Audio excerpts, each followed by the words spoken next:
Doesn't it feel like all brands do is simplifying their logos? So I want to do exactly the opposite. Make their logos way too complicated. In this video, I'm overcomplicating 4 iconic logos. Starbucks, Domino's, IKEA, and one more. Starting with IKEA. The first thing that comes to mind when I look at it is a table. Did they IKEA their own logo? Tables don't just hang in thin air. They stand on something, like carpets. So the blue part of the logo is going to become a rug. It adds a little coziness, and honestly, the texture looks pretty nice. Then the yellow shape behind the IKEA text becomes the tabletop itself. It looked good, but I wanted the color to match the original logo as closely as possible. So I painted the whole table IKEA signature yellow and used the blend mode to keep the wood grain visible underneath. Background's done. My main idea was to use the IKEA lettering as a stencil and fill each letter with different IKEA table setting items. To pull it off, I spent almost an hour digging through Pinterest looking for stuff. Was it worth it? Also, I was lucky IKEA only got like 4 letters. Then I started placing everything inside the letters. So I decided to use only those items that help define the shape of the letters instead of hiding them. I needed to emphasize the lettering a little more, so I brought back the original IKEA logo layer and cut out the text. The idea was to make it look like the letters were actually carved into the tabletop. Then I softened the edges with a layer mask and added a subtle 3D effect to give them a little more depth. So here it is. Your thoughts? Does the carpet match the drapes?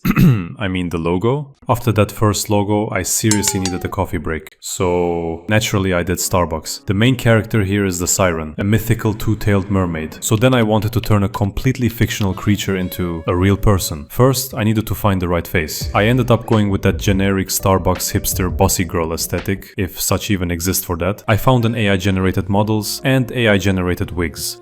Is everything on Pinterest AI-generated now? Apparently there wasn't enough of AI in it, so I used generative fill to get rid of the hair sticking out in the back. I don't know much about women's fashion, but I know a thing or two about Ctrl-C, Ctrl-V. Anyway, I had to play plastic surgeon and cover up the old shirt underneath with some extra skin. After that, I blended everything together so the transition would be more clear. Well, turns out that entire step was completely pointless because I changed the shirt later anyway. And then I changed it again, this time for real. In order to keep the mythical nautical reference of the original logo, I kept the mermaid's tail. In the original logo, the tails curve inward a little, so I used puppet warp to bend it into the right shape. After that, I added the crown. Kind of an important detail because she's not just a mermaid, she's a queen. A queen is cool and all, but there's still a goddess waiting at the end of this video, so stick around to see how it turned out. Back to Starbucks. Next came the classic Starbucks cup and the Starbucks Teddy cup. Those things were absolutely everywhere for a while. Next, I erased the parts of the cups that shouldn't be visible. The goal was to make it look like the fins are actually holding them. I also brought back the star from the original crown, except instead of making it gold, I turned it into an actual starfish. Figured it fit the whole ocean theme way better. Then I gave her some hipster glasses, purely for the aesthetic. To make the lenses look believable, I turned them into a smart object, added a light blue tint, painted a few soft highlights, dropped the opacity, changed the blend mode. I added some murky green water in the background, a little tribute to everyone who's obsessed with matcha. Then I got rid of the trademark symbol. I don't think that is necessary.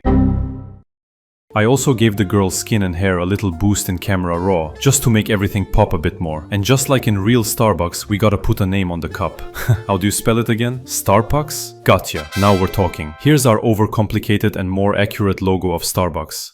Hopefully you're not watching this on an empty stomach, because the next logo I was overcomplicating was Domino's. The base was a margherita, basically a default pizza, lots of mozzarella, Italian perfection. I needed more puffy crusts, so I found another model for that. Took away everything delicious to just keep only the crust. By the way, which team are you on? The people who eat the crust or the ones who leave it behind? I needed those crusts to turn a round pizza into a square one, since the Domino's logo is basically 2 squares. I warped them until the edges were straight. I dropped those crusts onto the main pizza.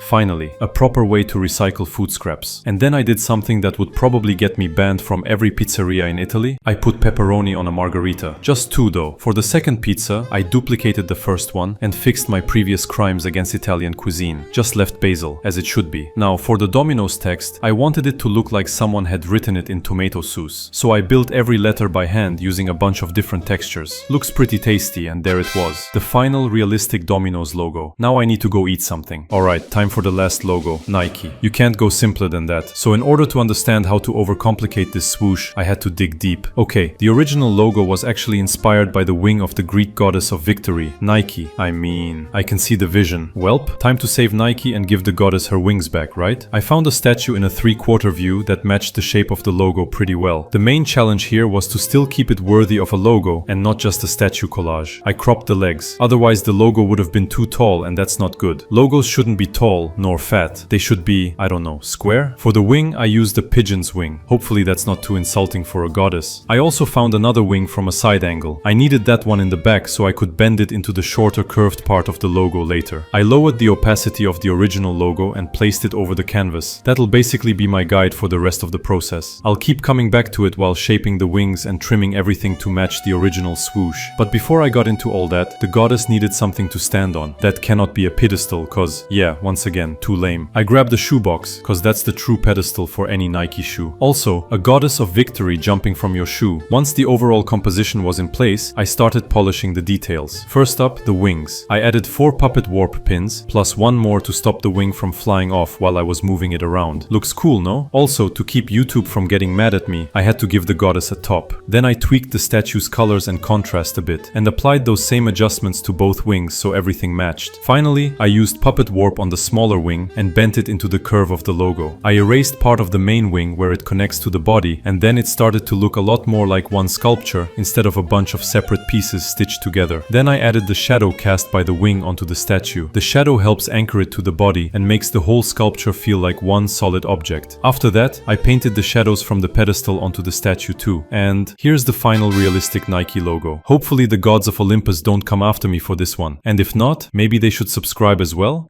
And that's all 4 logos. Successfully overcomplicated. Now it's your turn. Which realistic redesign ended up being your favorite?